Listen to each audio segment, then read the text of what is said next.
আসসালামু আলাইকুম গাইস, দেখেন বিকালবেলা ছাদে চলে আসলাম। এই ধনিয়া গাছগুলো আজকে সব উঠায় ফেলবো।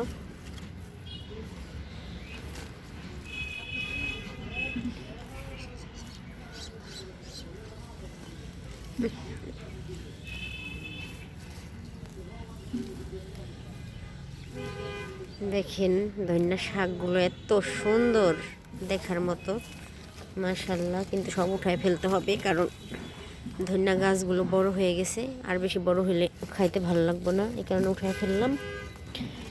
আজকে আমি এখানে আবার নতুন করে বীজ বসাবো।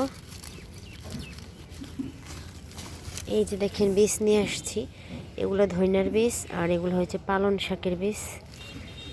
এই টবে ধনিয়া শাক দিব, অন্য টবে পালং শাক দিব।